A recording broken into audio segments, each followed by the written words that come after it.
The miser hurts no one but herself. The latest chapter of John T. Flynn's Men of Wealth that has my head spinning concerns someone I probably should have known about, except that late 19th century Wall Street law is in short supply these days.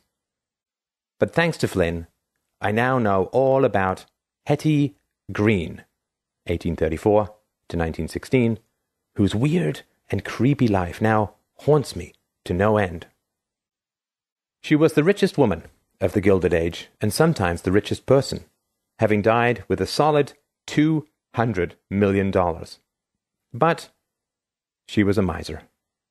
In fact, if the term describes her, it should describe no one else, or else we need some other modifier like extreme miser or hyper miser. This is a woman who refused to pay the doctor to treat her son's leg wound, so it later had to be amputated. She was once offered a horse for $200, and she was outraged at the price, so she found out everything terrible she could on the seller and intimidated him down to $60. She rode the ferry with the cars rather than pay the passenger fee. She lived in a dumpy house in Hoboken. She had 2 changes of clothes, both black and tattered. She would travel hundreds of miles to collect debt payments. She never tipped. She was wicked smart. Emphasis on wicked. She was called the Witch of Wall Street. On the smart part, her key to success was rather simple. So simple, says Flynn, that everyone preaches, but hardly anyone practices it. She bought things that no one wanted, and sold them when everyone wanted them. Nothing was permanent in her mind. So she bought bonds when they were crashing and dumped them when they were in high demand. She did the same thing with real estate and railroads. She seemed to have money to lend when no one else did, so a long line of borrowers was always at her door. She offered tough terms and charged a high price. Before she invested a dime in anything, she would find out the names of all the principals of the company. She would dig up every bit of dirt she could find. She would then take all the accusations against each person and interview them at length, demanding detailed answers. She would do the same when people came to her to borrow money. She wouldn't lend unless she felt she effectively owned the person in question. As Flynn writes, she was not a builder. She projected no great productive industry. Her business was to stand on the side and take her toll from those who were producers and builders and needed her money. She was crazed with paranoia. She was convinced that everyone was out to kill her. When a wood beam fell nearby, she was sure that it was intended for her. Same with every mishap. The entire world was organizing against her in her mind. She hated everyone and everything, truly. Normally, in a market economy, such people don't thrive. But she did, if only because she had the goods. She had been fascinated by finance when she was a young girl, as she read aloud the stock pages to her aging family members. She inherited some of their money made from the whale oil trade.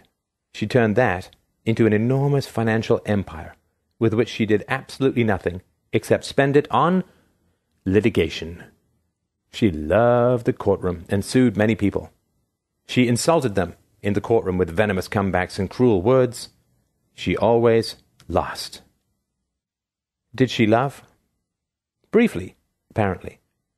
Edward H. Green was a wealthy bachelor who, for some odd reason, took a liking to her.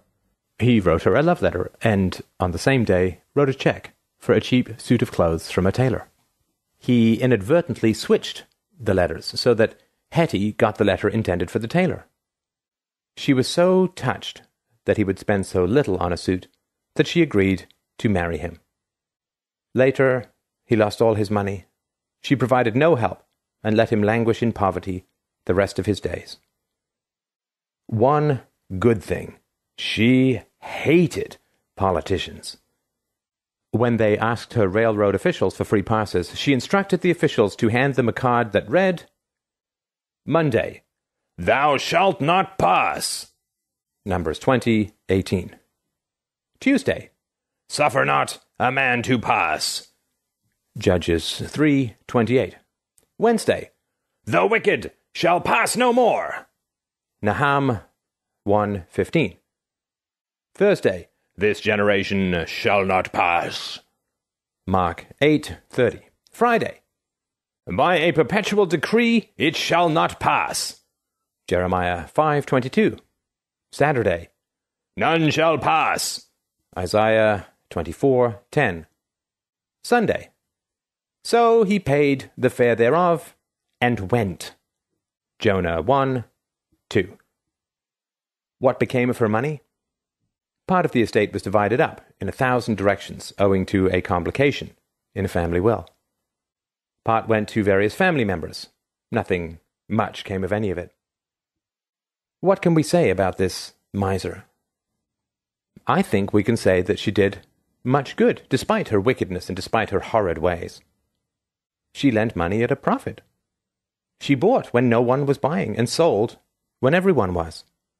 She engaged in mutually beneficial exchange. She was a pill to work with, but evidently people were happy enough about what she had to offer that they were willing to put up with it. Both sides of the exchange ended up better off than they were before. Now, people on the left sometimes think that the market economy breeds such types. Not so. Hetty was famous for being unlike all her colleagues. Everyone was liberally minded by comparison. Indeed, the Gilded Age gave rise to the accusation that vast wealth makes people wild spendthrifts. Both can't be true. What we can observe from the life of Hetty Green is that there are bad people in all kinds of institutions. Capitalism doesn't create misers. It turns their ways toward productive good. Hetty hurt no one but herself and those dear to her. The market economy localized the effects of her sins and contained them. She created massive value to society and was rewarded for it. It is even hard to argue that she hurt herself. She was as happy as she could be just the way she was, and no amount of forcing her to be otherwise could have improved the situation. She embodied traits that we think of as being awful, but she worked in an industry that allowed these traits to be turned to good for all. That is a credit to the market economy. Indeed, it is the highest praise of the free market that it can find a place even for someone so awful as this. A note about Flynn's extraordinary book. It was published in 1941. Flynn was an old-time progressive, a journalist deeply suspicious of the business class. He was disgusted at the truth he saw about the New Deal. It was a racket concocted by the corporate class.